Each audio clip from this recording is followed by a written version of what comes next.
The following program is a production of Pioneer Public Television.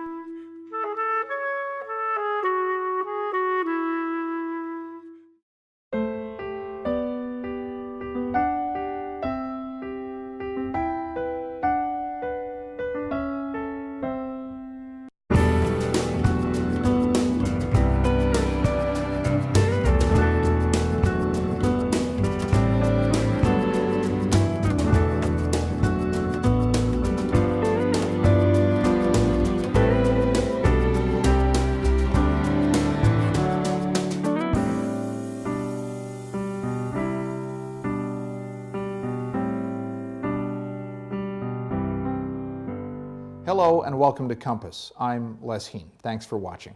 This week on Compass, we continue our look at books as part of the Great American Read. The Great American Read is a project by PBS that looks at America's 100 most loved books. Here at Pioneer, what we're doing is we're talking with some local authors about books they've written. This week, we're going to take a look at a children's book. Some time ago, I sat down with Patsy Shannon of Morris, Minnesota to discuss her book. Here is that interview with Patsy Shannon and the story of Mr. Wigglebottom. Today we have a woman who knows how to write a true story that's enjoyable to farm kids of many ages. We'll talk about her book, a children's book, Mr. Wigglebottom. I'm proud to say that today's guest is from Morris, Minnesota, and it's Patsy Shannon. Patsy, thanks for joining us. Thanks for inviting me. So, Mr. Wigglebottom, your third book, and it's a children's book. And I really loved you talked about, it's not just Mr. Wigglebottom, but there's a second line to the title. Yes, a child, a chicken, and a chance. So how did you come to write this story of a child, a chicken, and a chance? Well, it is a true story because, as the reader will figure out as they read the story, it is a true story based on me. I raised the chicken, and it was an orphan chicken. But as I was wanting to tell the story, I thought I really wanted to tell it through the voice of a child. I really wanted to tell it through a young girl because I wanted it to be a children's book about overcoming. And it is two stories about overcoming. It's a girl who overcomes and a chicken that overcomes. And it's also a journey, both in a physical sense and Yes. a literal sense, because the child is traveling across the country as we start the story. Yeah, she starts at the King Street Station, which is in Seattle, Washington, which I'm familiar with. And she's starting out with a dozen fertilized eggs. And they're given to her by her Uncle Kevin, and she's going to hatch these eggs when she gets back to Morris, so she's protecting them all the way. And throughout the story, almost to the very middle of the story, you don't know what's in her special package, but she's taking very good care to make sure that those eggs are not disturbed. And so for viewers from our region, they'll recognize places on the Empire Builder, for example, where they traveled at, or getting off at Detroit Lakes, Minnesota. Absolutely, at 3 in the morning. At 3 in the morning. So people who've been on the train will recognize those elements of it. Yes. But then she comes home and, as you said, she's overcoming loss. So I think for a child who's reading this, as you think of the audience, it gives them a chance to see someone who's struggling with multiple things at the same time, the loss, and then perseveres. Yes, at the beginning of the story, in the past, you'll find out that Bridget, the character, had lost her mom in a tragic accident, so she's living with her father alone. And that's an unusual setting, not that unusual today, but it kind of points to the fact that this girl has already overcome a lot of things. So she's traveling alone on a train by herself, which indicates independence. She's got to be a brave little girl. She has flaws, though, and I really wanted to point those flaws out in terms of her insecurities, her fear, her worries a little bit. But she is a 12-year-old girl, a very normal 12-year-old spunky girl. And when she gets this dozen of eggs, she's got a lot of plans for this dozen of eggs, and it doesn't turn out like she'd hoped. Right. Right. So there are additional disappointments and things that she needs to learn along the way. Right. She tries to hatch the eggs. Due to a malfunction in the egg turner, which I go into great detail trying to explain what an incubator is. A lot of kids don't know what that is. Sure. And only one egg hatches. And then she has problems with that egg as well. Yeah. So you base this on a true story, but I know that this is your third book. Yes. And so this is your first children's book. Yes. But your previous book sort of led you down this road of taking experiences that you had and then turning them into something. But your first two books were very different from this one. Absolutely. My first book was about sled dogs. I was a sled dog racer for 20 years. My second book was a testimonial about a Christian, as a testimonial Christian book about an experience I had which I nearly died. And this book didn't start out as a children's book. It started out just as a story, but I really it really almost evolved into a children's book on its own because I wanted it to be told through the eyes of a child. So at what point in the writing process did you start to realize that this wasn't the book you intended to write? I think it was probably halfway through where it just wasn't coming together. And I thought, I needed a girl to tell this story. Okay. And I need it to be a girl about 12 years old. Why 12? I think 12 years old is one of my favorite ages. When I was a family therapist, I loved working with children between the ages of like 10 and 14 because so many decisions are made about their identity during that age. And I really wanted to be a girl who was at a crossroads in terms of what challenges lay before me and am I up for these challenges. So you mentioned your work as a family counselor. So your work as a family counselor played into this because you realize there are these pivotal moments Yes. for a character in a book and for a child as they're growing up. Right. I think Bridget in this book really is faced with very normal challenges of a 12-year-old girl, but it's compounded by the fact that she has a dad and she lives alone with him, and she has a lot of chores on the farm. She has a lot of responsibilities that many girls today wouldn't maybe have, and she's a little bit of a tomboy, which I like. And I hate to use the word tomboy because it kind of characterizes her as a typical tomboy, but in many ways she's not. So I didn't want to pigeonhole her as just a typical 12-year-old girl. She's her own little girl. So she's her own little girl, and now I'm wondering, what do you think the reaction is going to be, or has the reaction been as you think of young readers to this? I have shared this with quite a few schools, and I'm hoping to do more of that in the future. But it's interesting that boys are not bothered by the fact that this is a girl character. I've had a lot of young men, 10, 11, 12, and it's written for 7 to 12-year-olds. The boys are just as interested in this book as the girls are. And I think it's because they also are faced with the challenge of what kind of a strength do I have in me? Do I have the heart to overcome challenges? And do I listen to other people that tell me I can't do something? Or do I listen to my heart? And so how do they learn the art of resilience? I think it's because throughout the story, she is faced with not just one challenge, but many challenges because things don't turn out like she wants. And she has to make those changes in the road as she goes along. She has to regroup and think about things differently. And she has to come up with a way she's going to save this chicken's life, which is very uncharacteristic. Most people would say, you can't help a chicken to walk. And she did it. Yeah, and at the same time, she also has to find these moments as she recovers from the loss of her mother. Absolutely. To find that there are these bright spots in life. Yes, I think at certain points in the book where she's thinking about, I wish I had my mom here, and she thinks about what would my mom do, but those moments are moments that give her strength, I think, rather than hold her back. So, as you think of your own writing, writing about sled dogs, and obviously very challenging world, and then a near-death experience, the theme of resilience and struggle and overcoming seems to be a theme that has been throughout your writing, just for very different audiences. Yes, I think so. My own personal background, I lost my father when I was a teenager, and I think many experiences in life, and it sounds trite, but they can make you grow. And instead of avoiding problems, problems can bring a lot of strength out that we didn't know was there. And I think that shows in some of my writing, yeah. So it shows in some of your writings, and in this one, what I found interesting about the journey is that as an adult reading this book, and I think of books that I used to read as a child, because of course you often have parents who are sharing books with kids. Yes. That the journey in this one is this train journey, many books about train journeys, but what has changed in the writing of train journeys for this young girl, she's nervous, she's going out there on a train journey, but in this case, she has her phone. So her journey is interrupted by these connections with family members. Right. As she goes. Right. So I wanted to make it a modern story. Have the phone in there, and which is, kids have phones now. 12-year-olds have phones, and they use them, and it was a safety measure for them. But you can see it develops her character because she forgets to call her father. She forgets to call her mother, her grandmother. They're all worried about her, and she feels bad, and it shows her character that she's trying to be a responsible girl and prove to them that she can handle this responsibility. Yeah, the big responsibility of traveling across the country. Absolutely, absolutely. Yeah, great.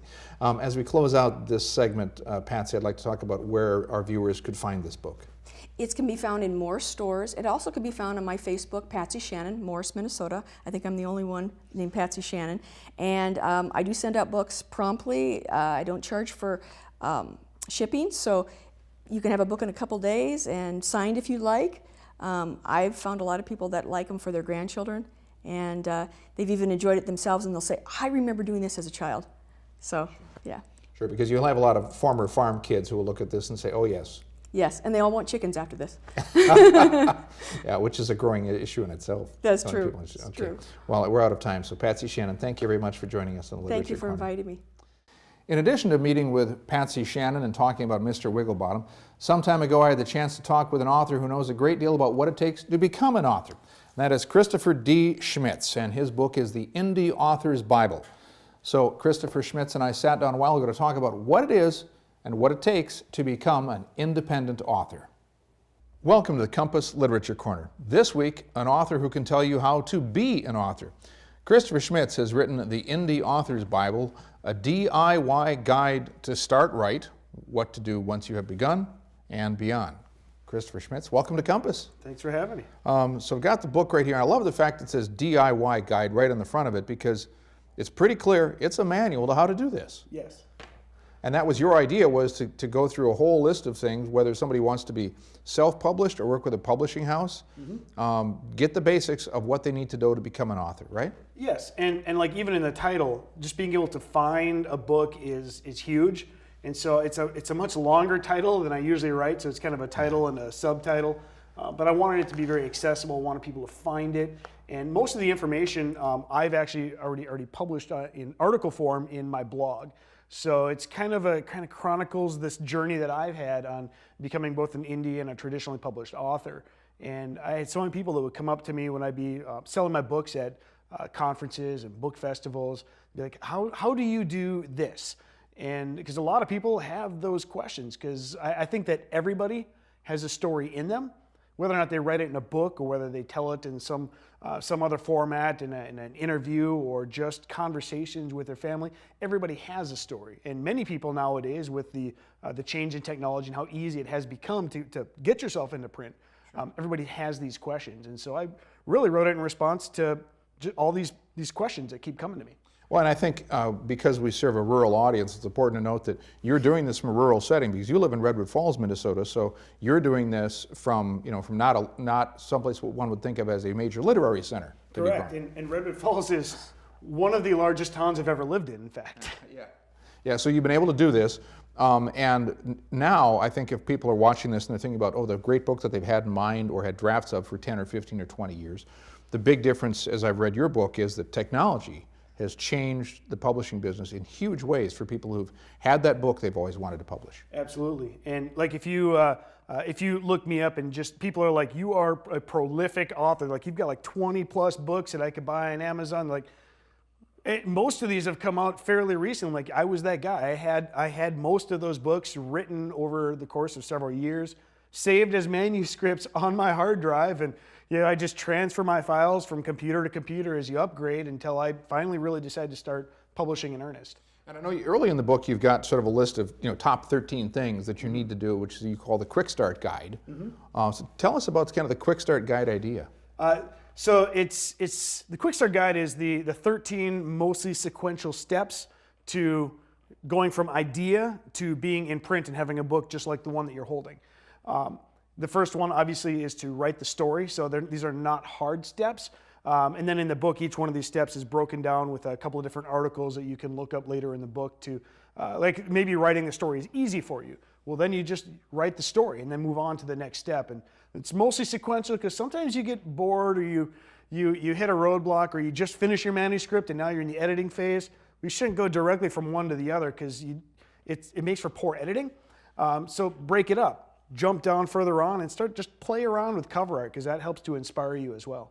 Well, and you also touch on warnings, cautionary tales, either, and some of those I know can be the things that the mistake the individual makes, or the mistake of trusting the wrong person. Correct. So for you, in your cautionary tales, one of the things you've said is that you've got to make sure that people are working with a good editor, among other things, because they may think that they're really got a good book, but nothing like a great editor. That's true. And editing, always plan to pay for editing. You can have great editors and you should have an editor. I would say that you have to, but in all honesty, you don't have to when you are self-published, when you're an indie author, but you really should to have a high quality product. There's nothing like opening a book and it's really good, and it's like every couple of pages you read something that either is a blatant spelling error. It's like who edited this, or else it's and this is even worse, is when you have something that comes in and just drops you out of the mode. It's a page turner, and then it's not, and then you lose inspiration to keep reading and you put it down. And once somebody puts a book down, they're much less likely to keep turning those pages, because you got to pick the book up again, and you got to get back into it when it's boring. You set it down again, and if you set it down twice, you're probably not picking it back up. Right, and as you think about writers who make mistakes, you talk about the mistakes in the books, but the other thing is, sometimes people get into this process, you say in the book, that seems like they don't know how much they don't know. For example, failing to lock in their rights and having their ideas stolen. Yep, there's a couple of cautionary tales in there about that, mainly from people that I've interviewed on my blog, or well-known stories. I know I cite the author who writes about this on her blog. She was the one who actually wrote the story for the movie Gravity, was a Sandra Bullock movie, did very well. I think it might have won some awards. And she actually, that story was completely and totally ripped off from her. She wrote that book as a novel several years ago. There was a weird thing with the rights, and then a company bought it with another company, created a legal loophole. One of the editors that was working on the original movie was now with this other company. Move forward. Hey, I get this idea for a story. I forget where I came up with this. Well, I came up with it from a screenplay that we were already working on, and he claimed it as his own, and she was never able to reclaim her rights because of that legal loophole. Yeah, and there are many stories like that, of course, whether it's screenplays or books or ideas that people may not understand when they're starting, that they need to be really cautious about. And I think I do mention in here, don't ever let that fear hold you back. Just write it. Even if somebody steals your work, it's way better to write and keep writing and keep writing. I was involved in a writing project a long time ago, and one of the things that came up was like, well, what happens if they buy these rights? It was part of this writing competition type deal. It's like you might lose the rights to it to this thing that you're working on, and just kind of shrugged and said, you know what, if that moves me forward in my career, great, because I've always got another story. Right, and also you do some things in here talking about the stories and the qualities that may appeal to one group. So if you're marketing book A as opposed to book B, you've written fiction and nonfiction, and so you've been successful with completely different groups because of the content. Yeah. I feel like, and this is what we were talking about off camera earlier, some of the different authors. I was thinking about Michael Crichton, who writes sci-fi and stuff, but he doesn't write a lot of that series work. But he writes something and it's really good in what it is. I'm thinking like Andromeda Strain, and then you jump over. It's kind of the same. It's sci-fi, Jurassic Park, and he wrote a couple of Jurassic Park books. And then his most recent one was a Western. It was published posthumously, Dragon's Teeth it was called. He's writing all these kind of different genres, but he does it in his own voice, and he does it with high quality. And that hooks a reader no matter what. If you have a good story, sometimes that transcends genre. Now, of course, it's easier to find somebody if they're like, I only read fantasy books. And you're like, I write fantasy books. Here's a book. Okay, I'm sold. I bought it. But some people, it's like, I never read fantasy, but this looks good. And so then they'll take that. So as long as you can write well and you have a good product, meaning because writing well doesn't necessarily always, like when you take into account things like editing and whatnot, you can write pretty good. And like we had mentioned, mistakes, write with mistakes, just write. Because you can always fix it in a later draft. Just make sure your product is ready by the time you start presenting it. Christopher, as we go through the last couple minutes here, let's talk about key tips. If someone comes to you and says, what do I need to do? What's the most important thing you tell them about starting? About starting, just write. Start wherever you can. Start in the middle, start at the end. I don't care, but write. I set, to that effect, one thing that I do is I always set goals and I actually publish these goals so that all of my followers can see them. I tell them, this is how much I'm going to write this week. This is what I want to accomplish. And this is what I accomplished last week. Did I meet my goals? Did I not meet my goals? So accountability is huge.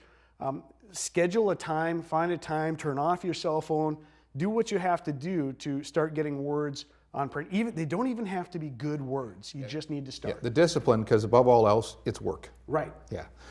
With that, we're just about out of time, but I want to thank you, Christopher, for coming on Compass. And I'd like to know, or have you know, or let our viewers know rather, where they can find your book, The Indie Author's Bible. It's going to be available anywhere that you normally shop. I would recommend just hop on my website. It's authorchristopherDschmitz.com. All of my stuff is available there, both my fiction and my nonfiction. You can click directly on this link. It'll take you to a spot to buy it on Amazon. If you want to, you can also buy it on CreateSpace. I make more money there, so.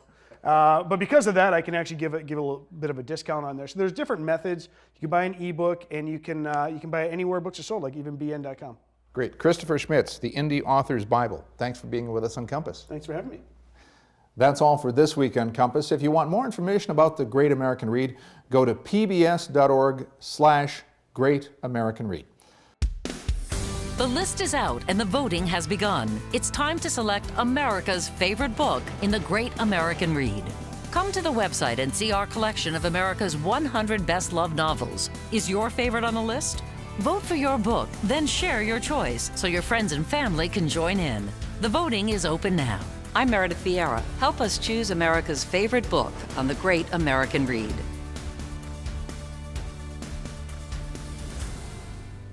And to close out this episode of Compass, here's a little bit of Pioneer's Grassland Jam. Thanks for watching, and see you next week.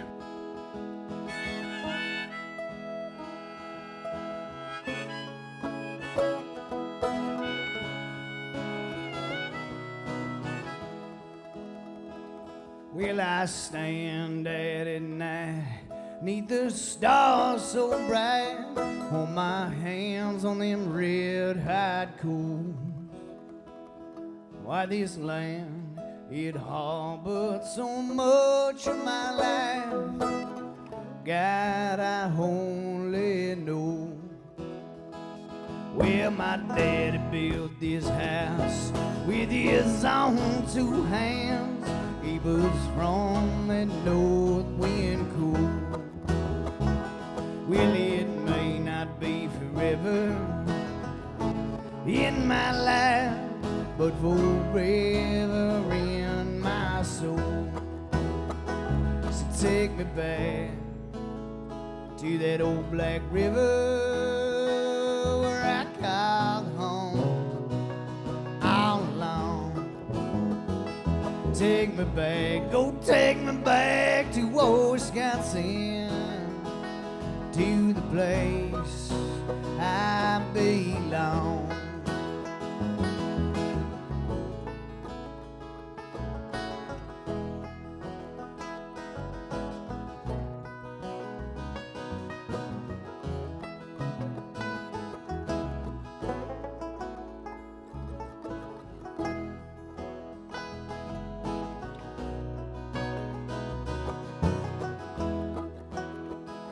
Well, I spent 2 years on a Minnesota hill, looking down on my hometown. Well, the people are so nice, but I can't afford a beer. Cross that bridge, now I'm Hammond bound. So take me back to that old black river I called home all alone. Take me back, go take me back to old Wisconsin, to the place I belong.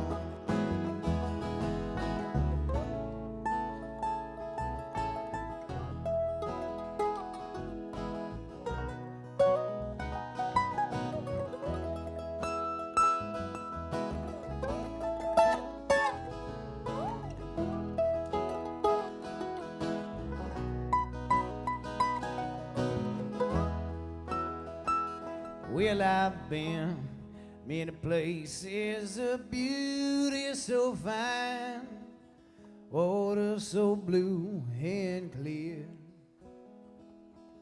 Ontario, Colorado, you all loves of mine, but to this land now you don't compare. So take me back to that old black river called home all alone. Take me back, go take me back to old Wisconsin, to the place I belong.